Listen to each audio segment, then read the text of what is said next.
RPN, Radio Philippines Network Incorporated, DXKO. 13 sa Zinday Utso sa dayan sa inyong radyo.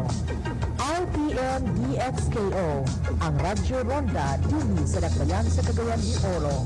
Sibiyahan na may galaon sa katawhan, andam mo serbisyo sa tanan. Ang RPN DXKO Radyo Ronda sakop sa KBP, kapisanan ng mga broadcaster ng Pilipinas.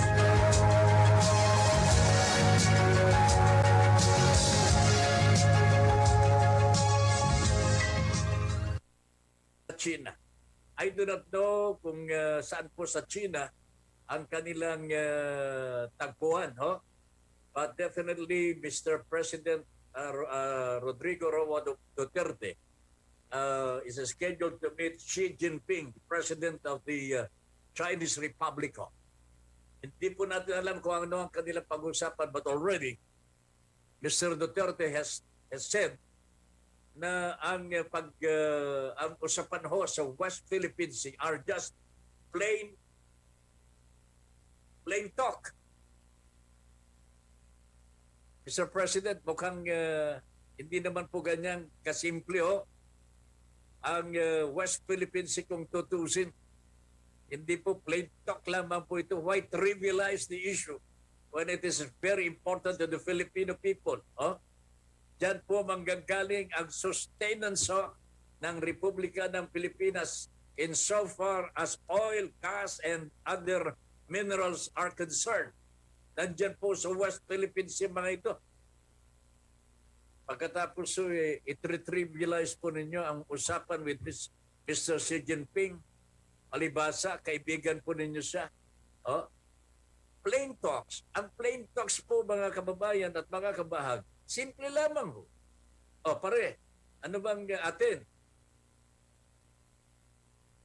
Pagka nagsalita na si Xi Jinping pre, wala ka na magagawa. Medyo wag mo nang uungkatin ha. Wag mo nang uungkatin yung West Philippines sapagkat amin na yan. O, yan ang sasabihin ni Xi Jinping. Ang sagot ni Duterte, wala naman problema yan sir. Pag-usap lang tayo. Anong usapan? Hindi ko na alam. But there is one very controversial na sinabi po ni Xi Jinping, mga kababayan. At ito po ang tinawag po niya eliminate interference. Eliminate interference. Ayaw ni Xi Jinping ang third party. Ayaw ni Xi Jinping ang multilateral dialogue among the ASEAN countries. Gusto niya dalawa lang. Plain talk na po Plain talk. But when Xi Jinping said, eliminate the interference, sino po ang kanyang tinutukoy dito mga kababayan? Obviously, Xi Jinping was talking about the United States of America. Sapagkat may pakialam po dito ang bansang Amerika. Not that they are too far from Asia, pero meron tayong mutual defense treaty with them at meron din pong pangangailangan ng Amerika na dumaan dito sa West Philippine Sea and other straits para magnegosyo. Ang gusto ng Xi Jinping wag mo nang kausapin ng Amerika. And this would be a troublesome for Mr. Duterte kung ibibigay na lamang po niya sa China ang kagustuhan po ng China. Plain talks will not be beneficial to the Filipino people. Mind you, my friends, kayo po, ano ang pulso ninyo? Ano po ang comment po ninyo dito sa sinabi ni Xi Jinping? Eliminate interference. At sabi naman po ni Digong, Mr. President Rodrigo Duterte, plain talk lang yan. Pare, kumusta ka na? Ayos na ba? O paano yung pabaon ko? Ay, nako talaga naman. So ito po ay pag-uusapan din natin mamaya po itutuloy ho natin ang usapin ito sapagkat it is very, very important to the Filipino people. Maidadaan lamang po ba natin sa plain talk ang usapin sa West Philippine Sea? Payag po ba ang bansang Pilipinas to eliminate the interference na tinutukoy ni Xi Jinping ay ang Amerika? Pwede po ba natin i-etchapuera ang bansang Amerika? Kalimutan na po ba natin ang ating mutual defense treaty with them? Ito lamang po ang sandata ho natin laban sa mga mapang-api. Laban po sa mga imperialista. Imperialista. Parang Russia po yan. Talking about Russia. Nagkakagulo na po sa United Nations Security Council po. Hindi po nila alam kung anong gagawin sa Russia. Russia will be is being asked to be suspended or yung bang tatanggalin na po siya. Tatanggalin na po sa Human Rights Commission ng United Nations. Founding member po itong Russia. At hindi po malaman ng United Nations General Assembly kung anong gagawin po nila sa founding member ho ng United Nations na pinanggagalingan po ng mga iba't ibang klase ng atrocities, pagpatay sa mga civilians. A case in point, nabanggit na po yung presidente po ng Ukraine sa in a speech before the United Nations General Assembly and Security Council. Sobra na po ang kahayupan, atrocities na ginawa ng Russia sa bansang Ukraine. So many dead bodies of civilians, mga kababayan. Nahukay po. Littered on the streets. Civilians po, nakatali po ang mga kamay. Mga kababaihan po ni rape. These are documented. And this is being perpetrated by a founding member of the United Nations. The question is, can the United Nations expel a founding member because of atrocities like this? Russia will be charged for genocide. China will be, Russia will be charged for murder. Talagang grabe na ito ginawa po niya sa Ukraine. It has done this to other countries po. And there is no stopping Russia from these nefarious activities of mga kababayan at mga kabahan. That is why. Ako mismo personal kung tatanungin mo rin. Russia should be isolated already. Why continue the membership of Russia in the United Nations kung ito ang nagpapasimuno sa paglusob sa mga bansang maliliit, kayang-kaya niya ng lupigin at pagka nandun na talagang walang pakundangan kung paano patayin yung mga civilians. Russia is a bad example. As I've said before, Russia is a personification of Hitler and Satan combined. Napakalungkot pero para sa akin, Russia, dahil puwersa po ang kanyang ginagamit sa mga maliliit na mga bansa. Dapat po, puwersa din po ang isasalubog ng mga bansa magkakaalyado to protect the indefensible. Ito lamang ang naiintindihan ni Mr. Putin ng Russia. Puwersa against force. Kasi kung hindi po pakikitaan ng kahalintulad na puwersa ang Russia, it will continue with these barbarous attacks sa bansang Ukraine. And after Ukraine, what? There has to be an end to these atrocities po. Dapat yung NATO, G7, European Community, European Commission, must stand by with Ukraine at magpasya na po beat Russia force with force. Yan ho ang gusto ko sanang mangyari sana. If only to protect the indefensible. Bakit to natin papayagan ng Russia na gawin ang gusto niyang gawin sa mga maliliit na mga bansa? Is this not the purpose of the United Nations to protect the indefensible para magkaroon po ng kapayapaan sa buong mundo? Ito po ang purpose ng United Nations. But members of the United Nations cannot even come up with a solid decision what to do with an aggressor like Russia, like Mr. Putin. Pagbabalik po ang Pulsong Pinoy, pagkatapos po ng ilang mga paalala.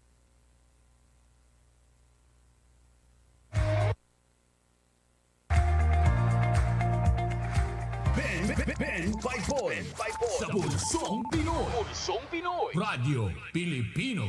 Bahagi ba ng pangkabuhayan mo ang agrikultura? Nais mo bang makakuha ng impormasyon, tulong at gabay ang iyong mga katanungan tungkol sa agrikultura? Sasagutin natin yan sa Asenso Agri-Negosyo. Mga impormasyong makabuluhan at makatutulong sa negosyong pang-agrikultura. Asenso Agri-Negosyo. Agri ka ba? Samahan na ang inyong kabahagi at hero sa agrikultura. Hero Rob Regado. Lunes hanggang Biyernes, alas 5 hanggang alas 6 ng umaga. Asenso Agri-Negosyo. Dito lang sa kabahagi mo. Radio Pilipino. May iba na ba siya? Kasal ba kayo? Hanggat nasa tama ka. Kakampi mo. Kakampi mo ang batas. Lunes hanggang Biyernes, alauna hanggang alas 2 ng hapon. Kasama si Attorney Melanio Batas Mauricio. Attorney Batas. Kakampi mo. Kakampi mo ang batas. Dito lang sa kabahagi mo. Radio Pilipino. Ang trusted dog food ni Catherine Bernardo, Nutri-Chunks na. Listo at ganado ang baby ko sa vet-approved Nutri-Chunks with active boost and prebiotics na pampalisto. Made with real meat and essential nutrients that help keep them healthy and happy. Listo ganado sa Nutri-Chunks. Ito ang rat para sa Petron Diesel Max. Tough outside, clean inside Petron Diesel Max. Nililinis at umaandar na makina mo. Hinding-hindi ka bibitinin sa akyatan nito. Petron Diesel Max cleans your fuel nozzle. Kaya saan man mapadpad, walang kahassle-hassle. Kung naghahanap ka ng bad word, sarap na ito. Pati ito nilinis na ng Petron Diesel Max, yo. Petron Diesel Max keeps your engine clean so that nothing gets in the way of your engine's power. Tough outside, clean inside Petron Diesel Max. Ang trusted dog food ni Catherine Bernardo, Nutri-Chunks na. Listo at ganado ang baby ko sa vet-approved Nutri-Chunks with active boost and prebiotics na pampalisto. Made with real meat and essential nutrients that help keep them healthy and happy. Listo ganado sa Nutri-Chunks. Sa bawat hagupit na dala ng kalikasan, matinding pinsala ang hatid sa mga bayan at sa mga tinamaan, tanging pag-asa ang kanilang pinanghahawakan. Kaya ipamalas natin ang tunay na diwa ng bayanihan. Let us help as one. Ibahagi ang pakikipagtulungan sa mga sinalanta ng Bagyong Odette. Tulong ka Pinoy. Tulong ka Pinoy. A project of Asenso Pinoy Foundation Incorporated in cooperation with Radio Pilipino and 1FM. Ang anumang donasyon ng bawat isa sa atin ay napakalaking regalo na para sa ating mga Kapinoy na naging biktima ng Bagyong Odette. Amin po itong ipadadala sa mga typhoon-ravaged areas. Kaya sa mga nais tumulong, maaari po kayong magdeposito sa Asenso Pinoy Foundation UCPB account number 2010-30038-685 o pwede nyo ring dalhin sa aming himpilan.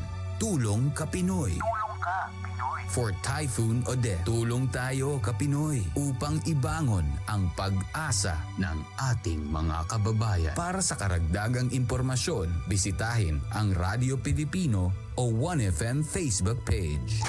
Nagbabalik si Ben Paipon sa Pulsong Pinoy.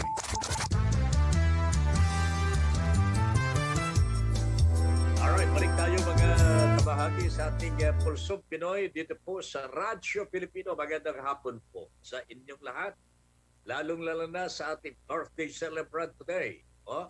ang ating technical director ng Pulsong Pinoy, si Ginoong Ram Malonzo. I don't know how old is he, pero he. Oh, Ram, happy birthday, and may you have more birthdays to come, more blessings po for you. And ano pa? Kailangan meron ka na rin partner siguro eh. Di ba? Oh, di mo pa ba iniisip? Okay. So, happy birthday. Happy birthday, and hangad namin na lahat ng mga wishes mo in life, you will have them at ibibigay po ng ating Panginoon sa iyo. Ha? Happy birthday. At kasama po bumabati si Madam Payne, ninang mo. May pinaabot po siya eh. Baka daw kung may matitira sa handa mo dyan sa studio, ipadalahan mo daw sa kanyang bahay. Ayan. So, happy birthday to you. And of course, from all of us here sa Pulsong Pinoy, galing kay Christine, happy birthday, Mr. Ram Malonzo. Alright, mga kabahagi, meron tayong panauhin na nakahanda po sa araw na ito ng Miyerkules, April 6. So, April 6.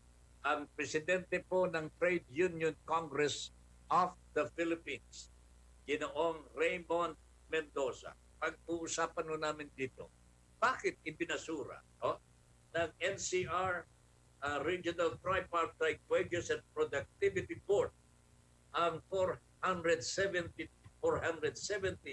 wage hike na hiniling ng mga unionista.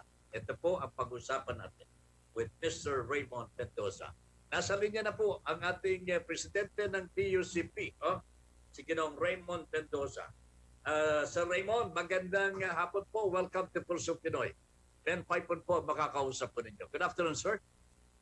Magandang hapon, Ben. Happy birthday also sa mga birthday celebrants sa Pulsong Pinoy. Opo. Birthday ng ating technical director si Mr. Ram Malonzo. From TUCP, lahat naman tayo, trabahante, empleyado. So, of course, minimum wage earners. So, yun ang topic natin, minimum wage, sir. Correct. Sir Raymond, Mr. Mendoza, sir. Yes, sir. Ano ang dahilan? Is this part already of the yung bang directive the Secretary Bello to Regional Tripartite Wages and Productivity? Yun. Ito Correct na po kabahagi? Correct ka kasama, Ben. Yun na talagang dispeyado ang TUCP at saka yung mga gagawang Pilipino talaga. Medyo lungkot tayo kasi why take the very technical approach on the wage board na petition na filed ng TUCP for 470 pesos a day hike, no? So ganito na lang. Ako naman abogado din. I don't wish to tangle them with verbal legalism ba. So ang ginawa na lang sa TUCP, nag-refine na lang tayo ulit para matapos, para mabilis din. Ang problema ngayon, magkano is magkano. Boss Ben, ang wage boards, talagang fortunately, TUCP in 1989, 33 years ago, also helped create wage boards. That's why, panahon ni Speaker Mitra, the only time na legislative wage increase na successful was filed by TUCP, 25 pesos at that time. So, that being said, the wage boards are actually mandated by law. We have created the law. Living wage, boss, dapat. Ang tanong ngayon, a mere technicality lang na across the board, the word across the board, sinabi nila outside the jurisdiction. Again, I will not go into the legal ramification ba, pero importante lang this misinterpretation or misapplication of such ruling ng Metrobank. Para lang mabilis, para na tayo, we refiled it yesterday. So, ang tanong ngayon, so magkano boss? Magkano ba talaga ang ibigay nyo na wage hike dyan sa NCR? Take note, 537 pesos the minimum wage of NCR. Then kaltasan mo, magdidak ka ba SSS, PhilHealth, Pag-ibig, kaltasan mo sa pagkain at saka sa gasolina, na gasolina in some areas of the Philippines 95 pesos per liter na. So, ano matira dyan? Then, may deduction pa. Yung mga bata natin are actually online na lahat. I asked around, you spent about 1,500. Cellphone ni Mrs., cellphone mo, at sa mga anak mo, di ba? Mag-online sila. So magkano lang natira? Let alone in NCR, sir, kasama Ben, in NCR, the last wage increase was in 2018. Kapiranggot pa, 27 pesos. So the list goes on ba? So talagang we are very frustrated. But then again, in our last committee hearing in Labor and Employment to Chair Pineda, I said na kailan ba ma-desisyonan? Sabi nila 45 to 120 days. I said, can you do it in 30 days?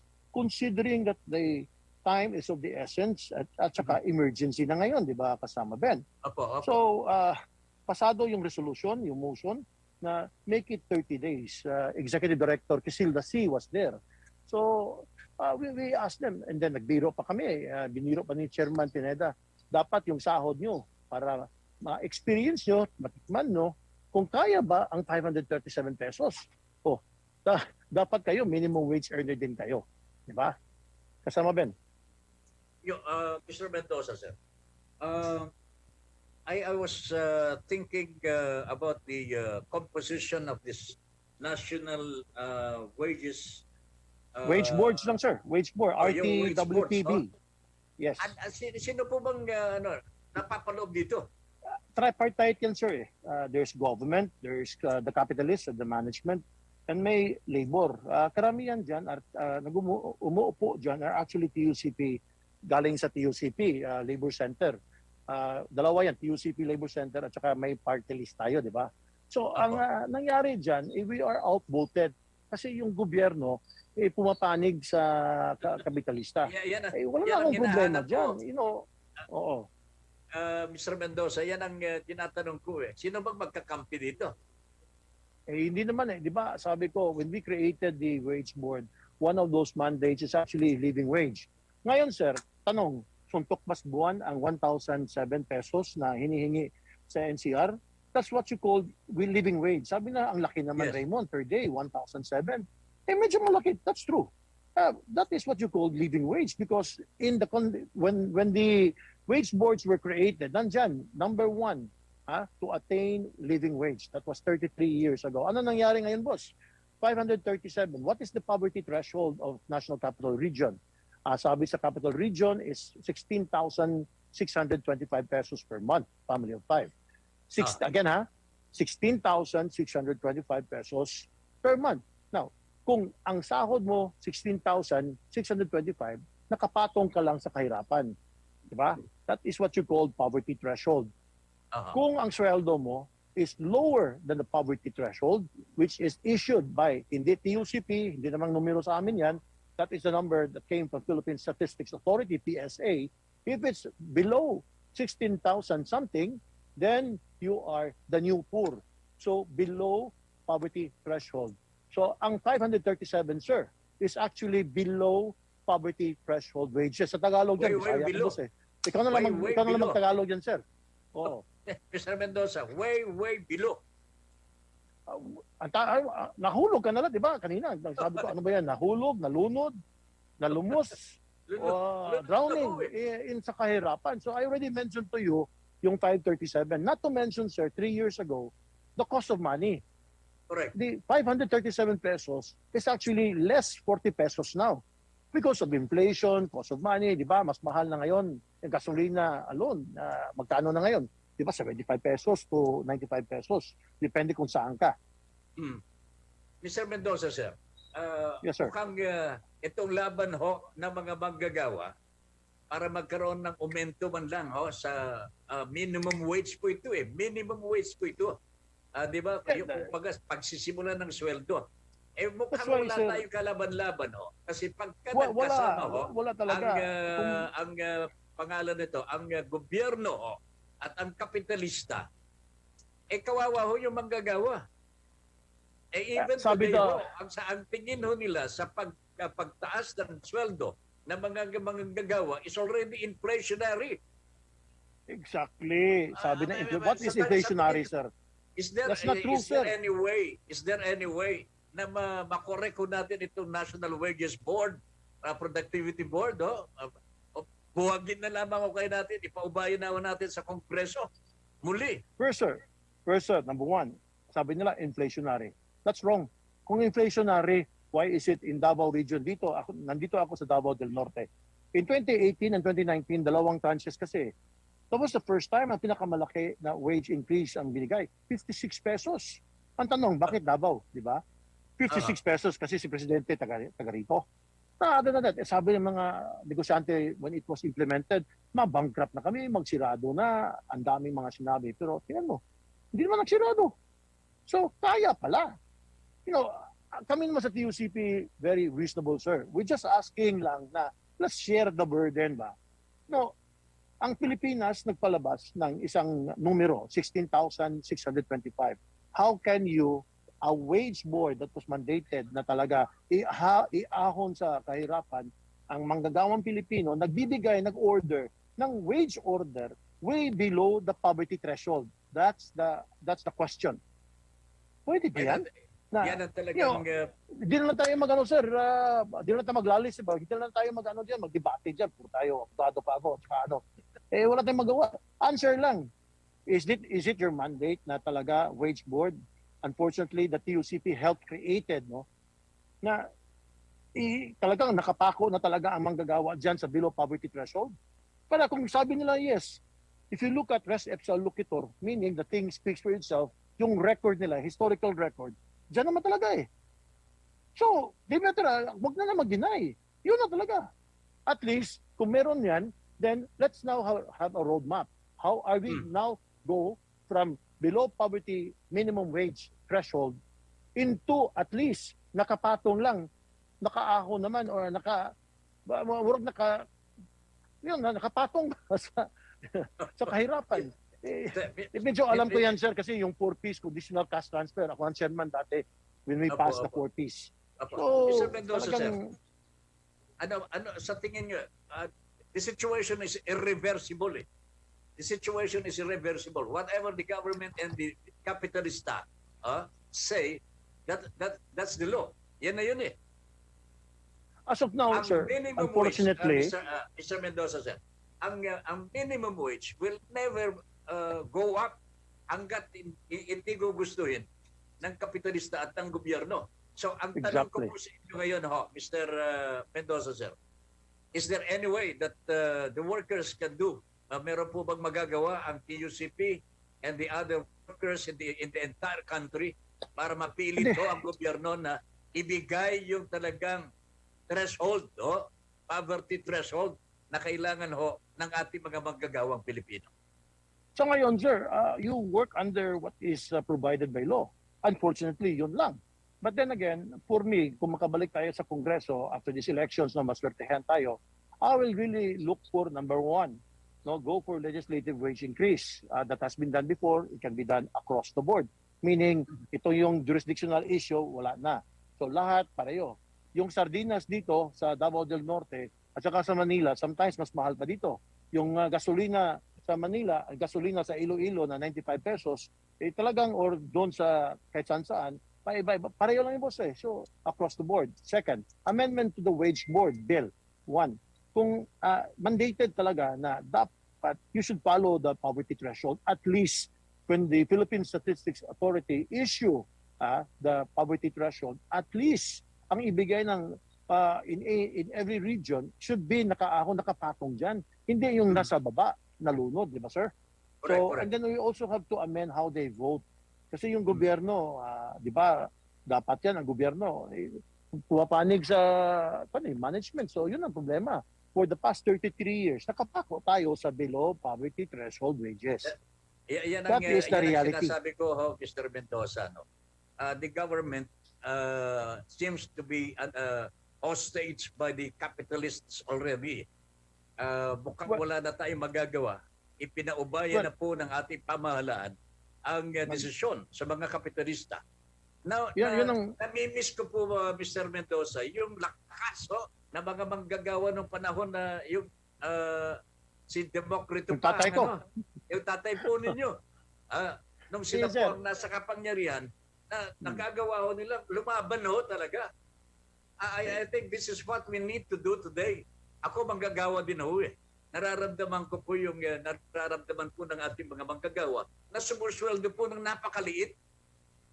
Pero napakahaba ho ang oras na kanilang ginugugol sa kanilang paggawaan. Bakit po nawala na ho yung power ho ng mga manggagawa na ipaglaban ho ang kanilang mga karapatan?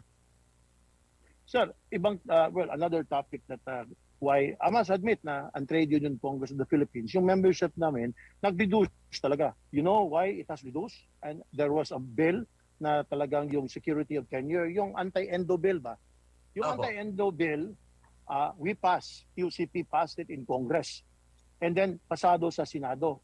Binigay natin kasi at that time, sabi ni President Kong Raymond, ipasa mo. Pirmahan daw niya.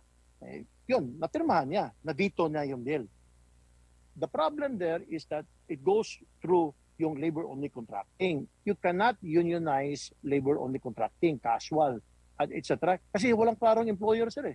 Maliban lang, walang SSS, PhilHealth, Pag-ibig. So, paraan right ng mga kapitalista ho, yun ang paraan nila noon eh. Napatayin ang kita mo, sir. communism eh. Another TUCP affiliate, sir, I'll give you Philippine Airlines, what happened to it, no? At the height of 12,000 employees, ngayon 580 something na lang ang membro sa Palaya. Magandang hapon, Presidente Rafi. Ang ano lang ko lang, sir, is that na farm out pa iba-iba, yung catering, yung kitchen, yung maintenance, etc. That is a very good example. That is why poster boy yung Philippine Airlines sa labor-only contracting. That is also why President Duterte, when he was mayor at that time, called me and promised na talagang, di ba, ginagamit yung word na patay ang contractualisasyon. But unfortunately, we'll try again. Hindi tayo na successful at that time, na-veto yung bill, i-refile na lang natin. That is one of the causes of low density or ang membership has gone down. In most corporations, sir, I tell you, may isang electronic firm sa Cebu, 22,000 members, 22,000 workers. Pero 6,000 lang ang regular. Lahat agency hire. So, that is the problem. baliktad na eh. Baliktad na ngayon, sir. The general rule is casuals, contractuals, labor-only contracting, and then yung exception to the rule, regular ka. So, if you have a situation like that, talagang hindi mo maahon, hindi cannot alleviate the misery and the poverty stricken workers of this country. It is a vicious cycle, sir. Sinasabi sa mga politiko, iahon natin sa kahirapan. Well, elections ngayon, they addressed it. Simple lang. You increase the wages. Make it at least 640. Di ba? Mabilis na yan. That's about 103 pesos. What are the I don't want to chances say of the that, but... labor force? Sir? Mr. Mendoza, sir, what are the chances of the labor force in the legislature? Kayo po, magpapartilis po kayo, pabalik po kayo sa Kongreso. Meron po ba kayo mga kasama ho na pwedeng lumaban ho para sa mga manggagawa? Marami naman, sir. Marami dyan. Nasa Senado. And then we did it before. Napasa natin yung anti-endo bill. But the incoming president, kung sino yung presidente mo, dyan, yung bago, we don't know kung sino. Now, should know the issues also. One presidential candidate said that kung siya ang mga presidente, as we rapidly industrialize, no one should be left behind. That's good for us. That is a campaign promise, but hopefully ma-follow through yan. Diba, sir? And of course, amendment to the wage boards forthcoming din. Kailangan, dati siya sometimes, kung galit na ako, kasi ang kapanagot ang binibigay, sabi ko, i-abolish, pero no, the policy is good. Ang problema lang how they vote. Last lang, sir, dapat yung wage petition, not only TUCP, motu proprio, they can actually issue it now, and give us a number na happy naman talaga ang manggagawang Pilipino kasi malapit ng Labor Day 2022. Oo nga po. Pero I hope that Secretary Bello will heed the call of the workers for this minimum wage increase. No? Ano bang sabi ni Secretary Bello ho? Quote unquote, sabi niya 537 pesos NCR, small. Training ko yan. And then he's even asking for 750. And he actually, salamat Secretary Bello, na activated niya ang wage board in order to hear the petition and mag-decider na kayo, magbigay na kayo. Ang problema lang, anong numero? Otherwise, laway lang yan. Di ba? Laway lang. Anyway, So, we will have hopefully, sir, before the elections, may increase na tayo. We also filed in Davao, sa Cagayan de Oro, and also Zamboanga, regions 9, 11, 10. And dapat then, across the board ang increase niyan eh. Dapat across the board. Sabi nga ho ninyo, ang sardinas dito. Hindi ka pwede maglagay ng across the board, sir. Baka ma-dismiss naman yung petition natin. Basura.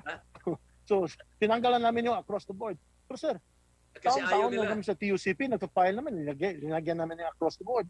Ngayon pa na pandemya at emergency, ngayon pa sila nag-technical sa amin. May mga luko-luko talaga yung mga taga-wage board. Sorry sir.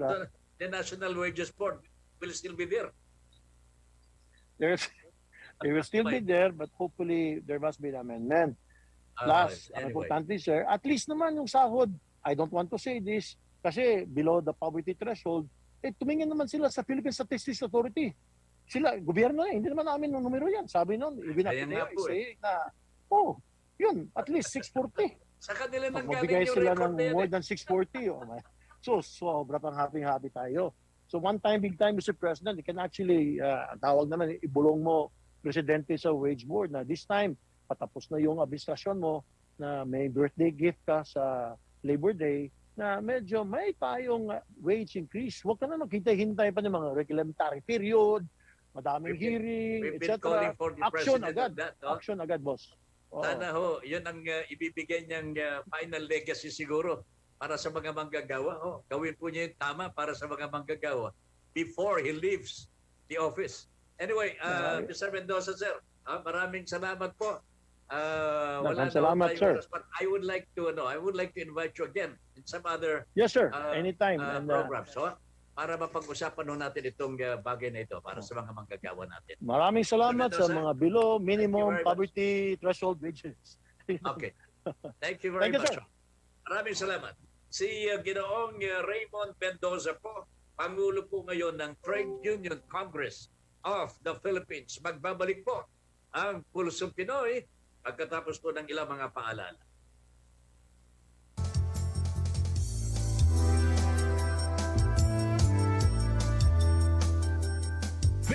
Ben Paipon sa Pulsong Pinoy. Pulsong Pinoy. Radyo Pilipino. Alamin ang mga importanteng kaganapan sa iba't ibang panig ng mundo. Mga balitang mahalaga. Mga balitang may kabuluhan. Sa Balitang Pandaigdigan. Balitang Pandaigdigan. World News. Mga pangyayaring may pakialam ang bawat Pilipino. Ibabahagi ni Buddy Bernardino. Live from Radyo Pilipino UK. Tuwing Lunes, Miyerkules at Biyernes, alas 4 hanggang alas 4:30 ng hapon. Balitang Pandaigdigan. World News. Dahil saan mang panig ng mundo, kabahagi mo ang Radyo Pilipino. Papalapit na ang eleksyon at sasalalay sa atin ang desisyon. Tayo ba ay maiisahan o tayo ba ay magkakaisa sa pagpili para sa bayan? Isahan! Sino ang makakaisa? Sino ang makikiisa? Isahan!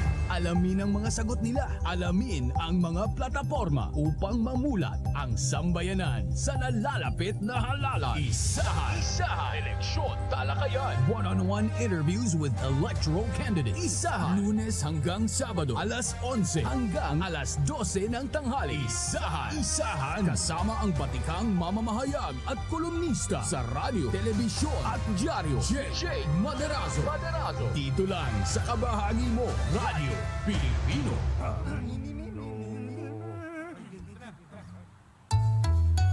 Ang sumitsit ay pangmangmang, ang sumipol ay panghunghang, ang babae sa lansangan, huwag hiritan kundi igalang. Pare, ang catcalling ay isang uri ng sexual harassment. Di biro ang sexual harassment at di nakakamacho ang pang-aabuso. Huwag hiritan kundi igalang. Isang paalala mula sa Philippine Commission on Women at ng himpilang ito. Ang trusted dog food ni Catherine Bernardo, Nutri-Chunks na! Listo at ganado ang baby ko sa vet-approved Nutri-Chunks with active boost and prebiotics na pampalisto. Made with real meat and essential nutrients that help keep them healthy and happy. Listo ganado sa Nutri-Chunks.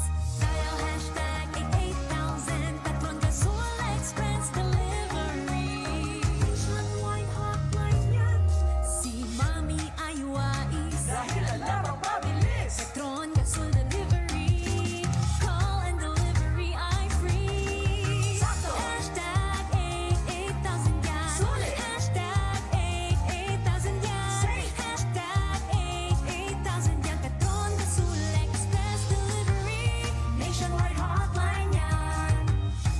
trusted dog food ni Catherine Bernardo. Nutri-Chunks na! Listo at ganado ang baby ko sa vet-approved Nutri-Chunks with active boost and prebiotics na pampalisto. Made with real meat and essential nutrients that help keep them healthy and happy. Listo ganado sa Nutri-Chunks. Kabahagi mo. Radyo Pilipino. Impormasyong may kalidad. Serbisyong may halaga. Saan mang bahagi ng Pilipinas. On air. Saan mang bahagi ng mundo. Online. Ano mang uri ng pamumuhay. Kasama. Katuwang. Kapinoy. Kabahagi mo. Kabahagi mo. Radyo Pilipino. Radyo Pilipino. Ako si Melinda, tindera, kumakayod para sa pamilya. Sa halalan, huwag niyo kong kalimutan. Arnold ho, bumabiyahe para sa maginhawang buhay. Sa halalan, huwag niyo kong kalimutan. Carla po, nurse, nagsiservisyo sa Pilipino. Sa halalan, huwag niyo kong kalimutan. Sa boto mo, apektado ang buong bayan. Sa halalan, huwag natin sila kalimutan. Paalala ng Ad Standards Council, Ad Foundation, KBP at ng himpilang ito. Narito ang mga dapat gawin sa araw ng halalan. Narito ang proseso ng pagboto. Una, hanapin ang pangalan sa Posted Computerized Voters List o PCVL na nakapaskil malapit sa pintuan ng polling place. Alamin ang precinct number at sequence number. Lumapit sa Board of Election Inspectors o SBEI upang ma-check kung may indelible ink ng inyong daliri at ma-verify ang identity sa Election Day Computerized Voters List o EDCVL. Pangalawa, kunin sa BEI ang marking pen at balota na nakasilid sa ballot secrecy folder. Magtungo sa voting area upang pumoto. Siguraduhing tama ang pag-fill up ng balota. Huwag mag-overvote. Pangatlo, matapos ma-fill up ang balota, ipasok ang balota sa VCM. Hintayin ang voting receipt. Pang-apat, isang election worker ang gugupit ng resibo. Lalagyan ka muna ng indelible ink bago ibigay sa iyo ang resibo. Ikalima, i-verify ang resibo habang nakatayo sa tabi ng voting receipt receptacle. Kung may katanungan, ipagbigay alam sa BEI. Ihulog ang resibo sa receptacle. Bawal ilabas sa polling place ang resibo. Nagbabalik si Ben Paipon sa Pulsong Pinoy.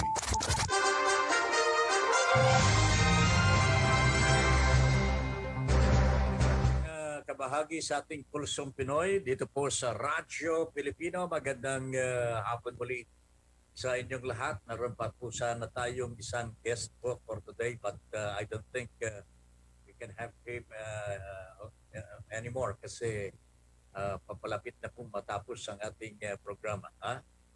Siguro baka bukas may salang po natin po sa ating programa si Dr. Ronjen Solan, infectious disease expert. Kasi po meron pong akahakan na maaring magkaroon na naman po ng surge ng virus dito sa atin pagkatapos po ng eleksyon. Bakit pa pagkatapos po ng eleksyon? Ayun pa lamang po siguro, baka meron na ho eh. Ako natatakot to sapagkat hindi ko na nakikita po yung daily data ho, daily araw-araw. Nung araw meron yan eh. Araw-araw meron pong bilang ho na inilalabas ng Department of Health kung gaano kalaki ang volume ng virus dito po sa ating bansa. Today, once a week na lamang ho yata. Kung ang virus po ay sisirit po after the elections, anong dahilan at hindi po sumisirit po ngayon?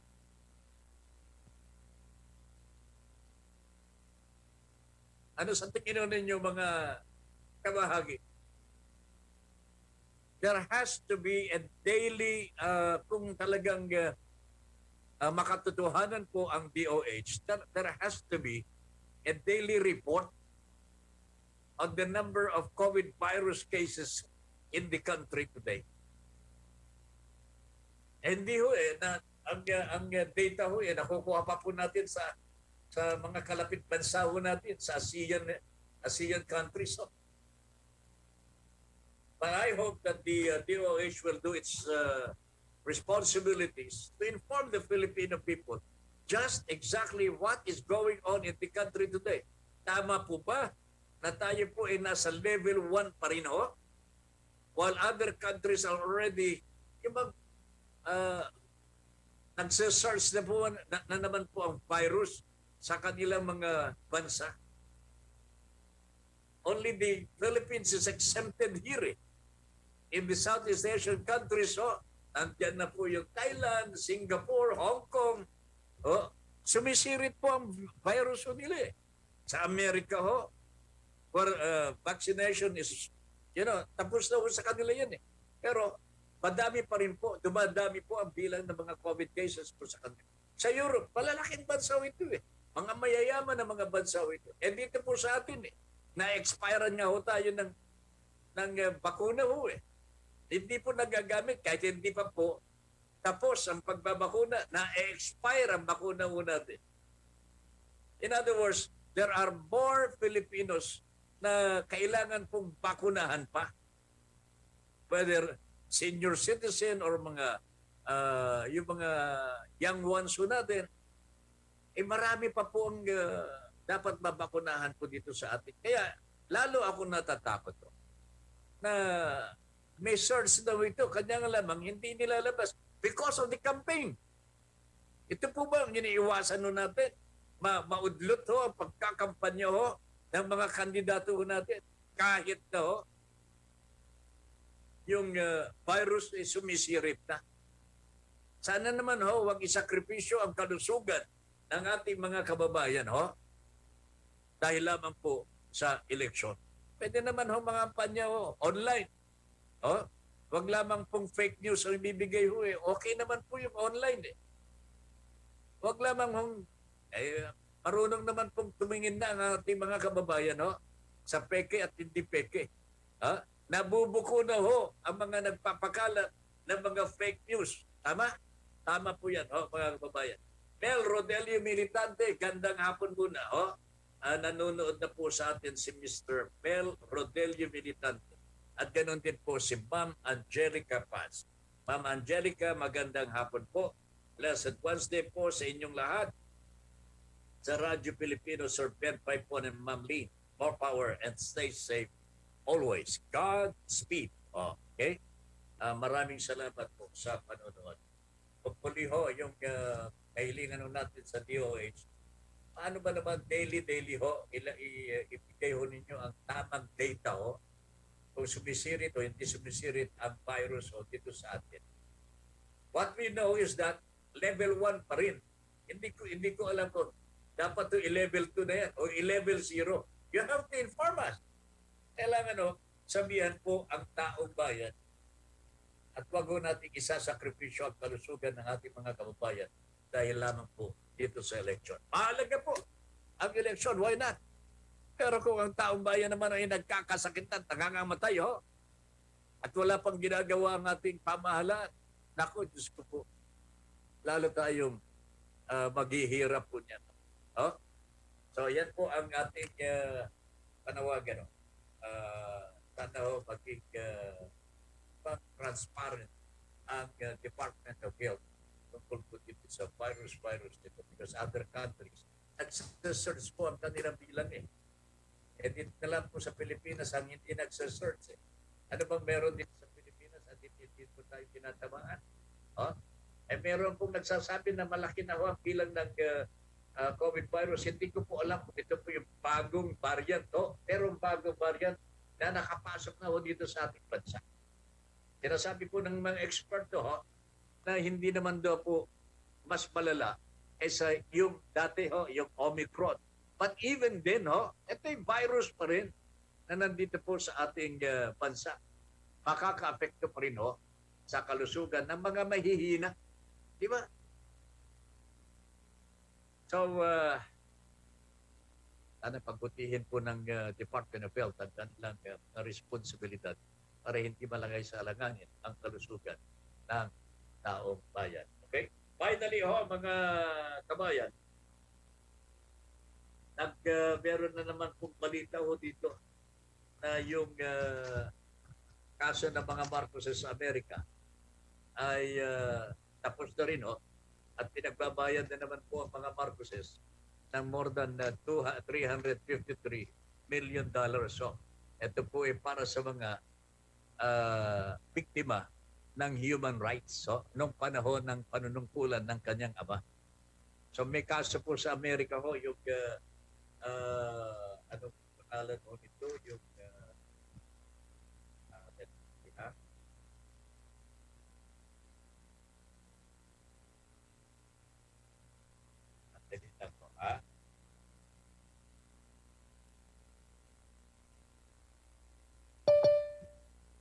ang